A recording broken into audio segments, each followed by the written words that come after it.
بسم اللہ الرحمن الرحیم۔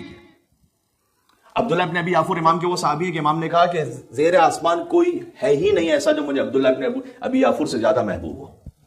تو امام کے تسلیم محض رہنے والے صحابی.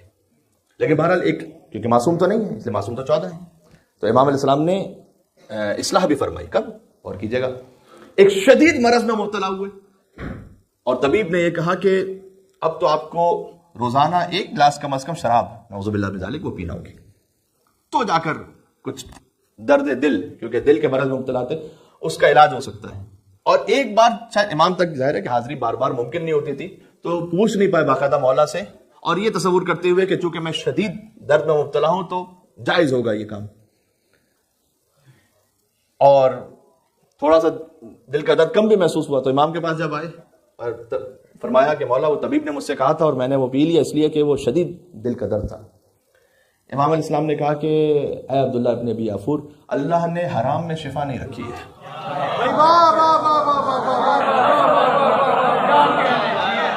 بات واضح ہو رہی ہے میں موجودہ حالات پہ. اللہ اکبر، اللہم صلی علی محمد وعلی محمد.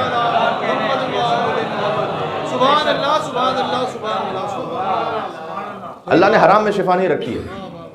اب ذرا سوال سنیے گا. عبداللہ ابن ابی یافور نے کہا کہ مولا وہ ایک بار میں نے استعمال کر لیا، آپ سے پوچھا نہیں تھا، تو اس سے میرے دل کا درد کچھ کم ہو گیا. لیکن کبھی ایسا ہو سکتا ہے نا زندگی میں، پریکٹیکلی ایسا ہو سکتا ہے. امام علیہ السلام نے جانتے کیا جواب دیا؟ امام نے کہا عبداللہ ابن ابی یافور وہ شفا نہیں تھی، وہ شیطان کا وسوسہ ہے تجھے. شیطان وسوسہ کرتا ہے کہ تو ٹھیک ہو رہا ہے آہستہ آہستہ، کہ ٹھیک ہو نہیں گا، اب جا کر چھوڑ دے اسے. بلکہ امام علیہ السلام نے ایک روایت کے مطابق تو یہاں تک کہا کہ شیطان وسوسہ ہی اس لیے کرتا ہے کہ تم اس حرام کی طرف جاؤ، لہذا شیطان کے وسوسے کی طرف توجہ نہ دو. خود حدیث ہے، مولا کی حدیث ہے کہ اگر کوئی بیماری آ بھی جائے تو 3 دن تک ظاہر نہ کرو اسے. اور اس کا معنوی اثر دیکھیے گا. ایک مرتبہ ہوتا ہے کہ کوئی شدید ایمرجنسی ہو گئی اور اس کے بعد آپ نے فوراً ہی کہیں اپنی ایمرجنسی کے علاج کے لیے جانا، وہ بات الگ ہے. لیکن جو عام حالات ہوتے ہیں، کبھی آپ کو فیور ہو رہا ہے، آپ کے لیے جو ہے وہ گلا خراب ہو رہا ہے، کوئی اور معاملہ ہے، اس کو کر کے دیکھیے گا. میرا اپنا چھوٹا سا ذاتی زندگی کا تجربہ یہ کہ اگر ایسا کوئی معاملہ ہو اور آپ ظاہر نہ کریں، کسی کے سامنے ظاہر نہ کریں.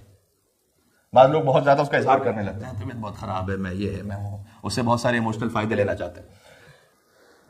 آپ اپنی جو نارمل میڈیسن ہے اس کو یوز کر لیجئے، حکمت کی دوا اسے یوز کر لیجئے، جو عام میڈیسنز ہیں اسے یوز کر لیجئے.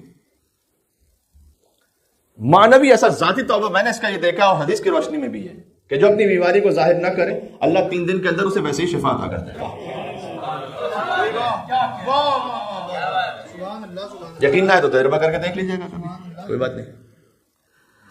تو امام علیہ السلام نے اصلاح بھی فرمائی، یعنی تعلق ہے ان کا بہت گہرا اپنے چاہنے والوں کے ساتھ. لیکن جہاں کہیں دیکھتے ہیں کہ ہو سکتا ہے کہ کوئی کسی غلط راستے میں گیا، اس کی اصلاح بھی کی.